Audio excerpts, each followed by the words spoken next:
আসসালামু আলাইকুম। আশা করি সবাই ভালো আছেন। আলহামদুলিল্লাহ, আপনাদের দোয়ার বরকতে আমরা সবাই ভালো আছি। নতুন আরও একটি ব্লগ নিয়ে আপনাদের সামনে হাজির হয়েছি। আজকে আমরা দুজন মিলে যাচ্ছি 99+ রেস্টুরেন্টে খাবারের জন্য। অবশ্য তার আগে পল্লী বিদ্যুৎ বাস স্ট্যান্ডের ভিতরে আরও একটা কাজ আছে, কাজটা সেরে ওরা 99+ এটা রেস্টুরেন্ট, এটা অনেক আগে থেকে শুনেছি কিন্তু কখনো যাওয়া হয় নাই। এটা হচ্ছে পল্লী বিদ্যুৎ ফুড ভিলেজের পাশেই। তো সেখানেই যাচ্ছি, গিয়ে দেখি সেখানকার খাবারের মান কি অবস্থায় আছে আর প্রাইস কত সেটাও দেখব। তো যাই হোক, আমরা বাইপেল ব্রিজ পার হয়ে Saharia garments square, Sohel square হাসপাতাল পার হয়ে এখন মোটামুটি প্রায় পলাশবাড়ির কাছাকাছি চলে আসছি। তো পলাশবাড়ি আসার পরে পলাশবাড়ি থেকে আবার হাতের ডাইনে রাস্তার কাটা এখানে একটু সামনেই আছে, যার কারণে আমাদের রিক্সাওয়ালা আমাকে জিজ্ঞেস করছিল যে ডাইনে যাবেন নাকি। আমি বললাম হ্যাঁ অবশ্যই ডাইনেতে যাইতে হবে, যেহেতু আমরা পল্লী বিদ্যুতের অপোজিটে যাব, চেয়ারম্যান বাড়ির এখানে যাব, তাহলে তো আমাদের রাস্তা ক্রস করতেই হবে। তো এই যে দেখতে পাচ্ছেন ইটের খোয়া বিক্রি করা হয়, এটা হচ্ছে পলাশবাড়ি বাস স্ট্যান্ড। এখানে ইটের খোয়া, বালি এগুলো বিক্রি করা হয়, ইটের সুরকি যেটা বলে সেটাও এখানে বিক্রি করা হয়। তো আসলে অনেক দিন যাবৎ আমরা বাহিরে যাই না, বাহিরে খাওয়া দাওয়া করি না, ঘরোয়া পরিবেশে ঘরেই পাকশাক করি। তো আজকে হঠাৎ করে ভাবলাম যে তো পল্লী বিদ্যুৎ যাচ্ছি, তাহলে দুপুরের লাঞ্চটা ওখানেই সেরে নিব। অনেকের মুখেই শুনছি যে খাবারের কোয়ালিটি ভালোই, সেই জন্য যাচ্ছি। তো আমরা এই যে পলাশবাড়ি থেকে পার হয়ে অল্প একটু সামনে আসলেই হাতের ডাইন পাশে রাস্তা কাটা, এই কাটা দিয়ে রাস্তা পার হতে হয়, কারণ এরপরে একেবারে পল্লী বিদ্যুৎ পার হয়ে আর একটা কাটা আছে, সেটা হচ্ছে ওই যে পাবলিক ক্যান্টনমেন্ট স্কুল, তার সামনে দিয়ে। সেটা দিয়ে গেলে আমাদের অনেকখানি আবার ঘুরে ব্যাগে আসতে হবে, যার কারণে রিক্সাওয়ালা মামাকে বলছি এখান দিয়ে সহজে চলে যান।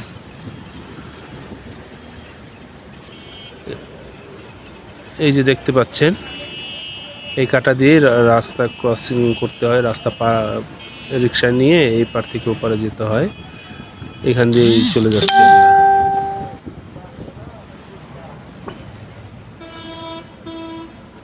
তো যাই হোক, আমরা যাওয়ার পথে এই যে একটা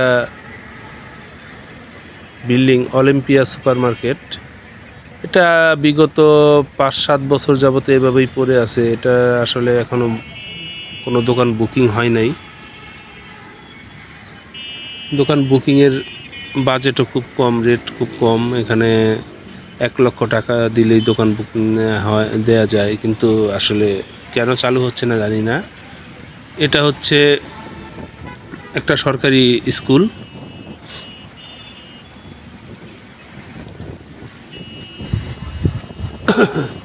তো মূলত আমাদের যাইতে হবে পল্লী বিদ্যুৎ বাস স্ট্যান্ড থেকে হাতের ডান পাশে আমাদের এখানে বর্তমান যে এমপি আছে, সাইফুল এমপি, আগে যিনি ছিলেন দামসোনা ইউনিয়নের চেয়ারম্যান, তো এখন আল্লাহর রহমতে উনি এমপি হয়েছেন। এই যে যেই 99-এর কথা বলছি, এই যে সেই বিল্ডিংটা দেখাইলাম, এখানে আসবো পরবর্তীতে ঘুরে কাজ শেষ করে এখানে আসবো, ইনশাল্লাহ দেখতে পাবেন।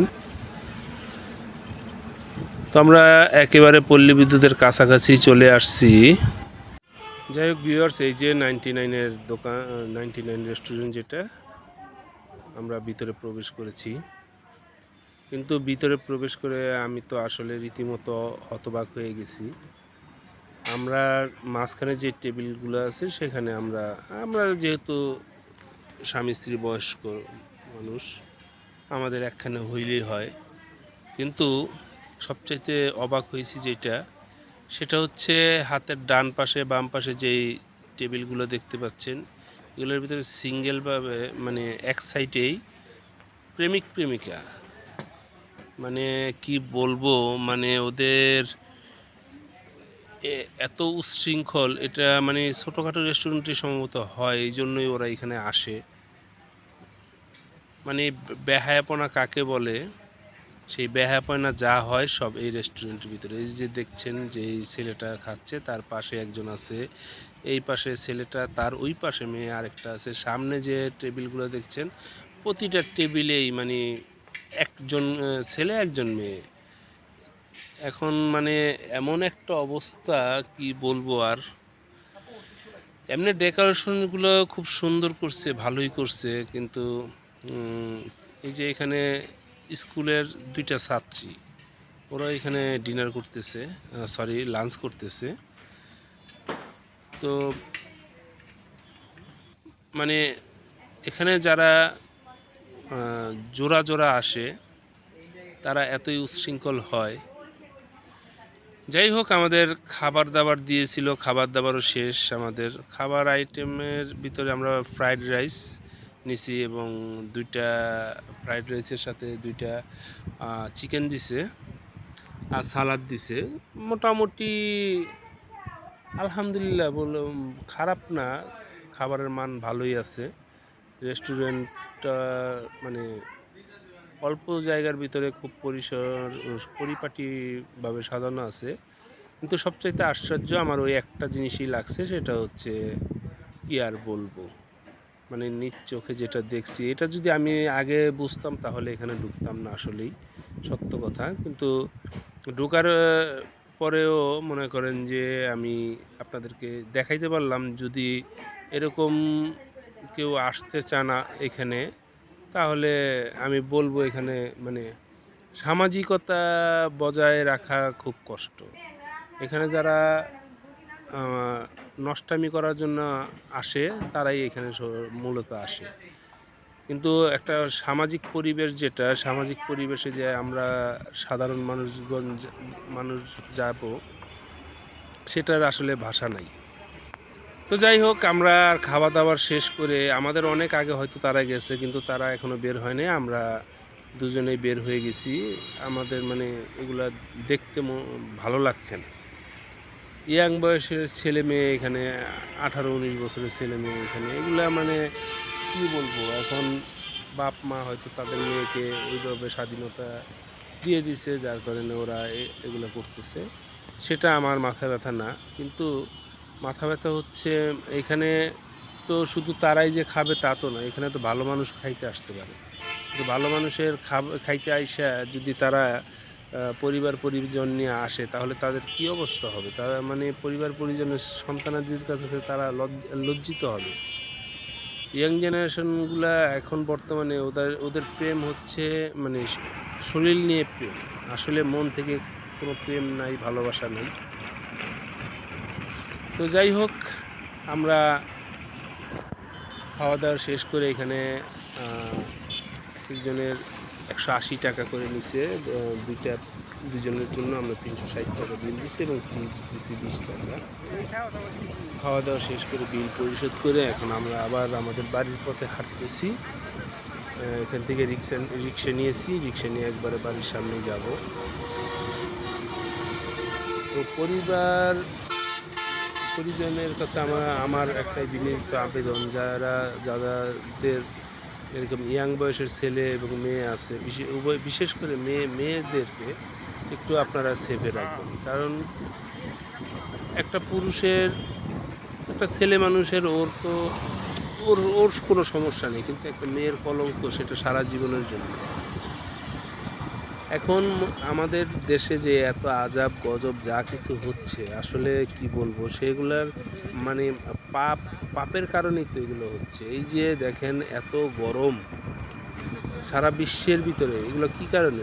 সব আমাদের পাপের বোঝা, সব আমাদের পাপের বোঝাই এখন আমাদের আমাদের উপরে আসতেছে। তো আমরা যদি সচেতন হই, আমরা যদি সামাজিকতা রক্ষা করি, আমরা যদি দিনের পথে চলি, অবশ্যই আল্লাহ তাআলা আমাদেরকে আবার আমাদের সেই শীতল ছায়ায় আমাদেরকে রাখবেন ইনশাল্লাহ। এখন আমরা এই যে বাইপেল ব্রিজে চলে আসছি। বাইপেল ব্রিজের পরে এখান থেকে বগাবাড়ি বাজার যাব। বগাবাড়ি বাজারের পাশে আমার বাসা, অবশ্যই রিক্সা দিয়ে যাব।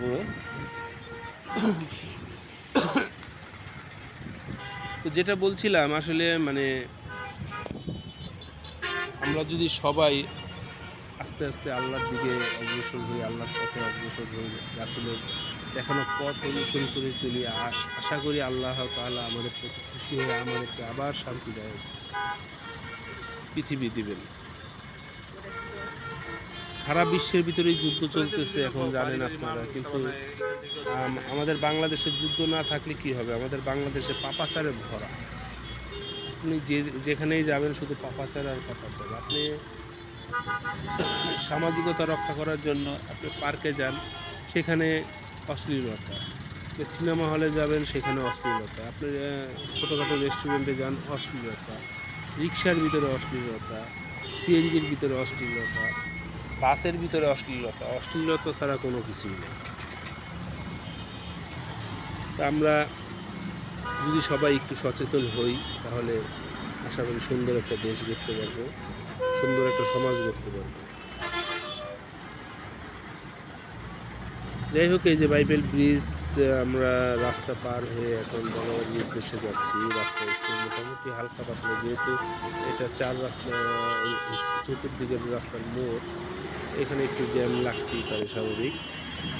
আর বিশেষ করে লোকাল গাড়িগুলো এখানে দাঁড়ায় থাকে, যার কারণে জ্যামটা সৃষ্টি হয়।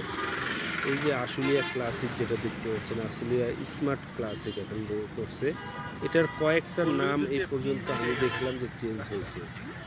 মানে এটা যখন সরকার এই লাইসেন্স বাতিল করে দেয়, তখনই তারা নতুন একটা বিকল্প নাম দিয়ে আবার লাইসেন্স করে দেয়। মানে টাকা দিয়ে সব কিছুই করা সম্ভব আমাদের বাংলাদেশে, কিন্তু বহির্বিশ্বে এটা নাই আমার জানা মতো। কিন্তু আমাদের বাংলাদেশে এটা অসম্ভবের কিছুই না। এই আশুলিয়া কিছুদিন আগে ছিল আশুলিয়া ক্লাসিক, তারপরে এখন হয়েছে আশুলিয়া স্মার্ট। মানে কি বলবো, একই গাড়ি, একই ড্রাইভার, একই মালিক, সব কিছু এক, শুধু গাড়ির নামটা পরিবর্তন। আর ওদের গাড়ির চালানোর রাফ গাড়ি চালানোর ভিতরে ওরা এক নাম্বার এক্সপার্ট। কত অ্যাক্সিডেন্ট, কত মানে যাত্রীদের ভোগান্তি, সব এই আশুলিয়া ক্লাসিকে আছে। যাই হোক, সেটা আমার কথা না। এখন সেটা যেই যাত্রী এখানে এই বাসে চলাফেরা করে তাদের ব্যাপার। আমি এই আশুলিয়া ক্লাসিকে কখনো চড়ি নেই, আমি জানিও না। যাক, অলরেডি আমরা বগাবাড়ি বাজারে ঢুকে গেছি। বগাবাড়ি বাজারের ভিতর দিয়ে সুন্দর মতো আমাদের বাসা বগাবাড়ি বাজার থেকে অল্প একটু ভিতরেই। তো এটা হচ্ছে বাজারের 3 রাস্তার মোড়। সেই মোড় দিয়ে অল্প একটু ভিতরে ঢুকলে আমাদের বাসা। তো সম্মানিত ভিউয়ার্স, যারা চ্যানেলে নতুন, দয়া করে চ্যানেলটাকে সাবস্ক্রাইব করে দিবেন। একটা ভিডিও করতে একটু কষ্ট হয়, সবাই জানেন। আপনাদের অনুপ্রেরণা পেলে ভিডিও বানাইতে আমরা উৎসাহিত হব। তো আজকে আর সামনে অগ্রসর হব না, আজকে এখানেই রাখলাম। সবাই ভালো থাকবেন, সুস্থ থাকবেন, আমাদের জন্য দোয়া করবেন এবং চ্যানেলটাকে সবাই সাবস্ক্রাইব করে দেবেন, ভিডিওতে লাইক দিয়ে দেবেন। ভুল ত্রুটি থাকলে কমেন্ট করে জানাবেন, আশা করি শুধরিয়ে নেব। আসসালামু আলাইকুম ওয়া রাহমাতুল্লাহ।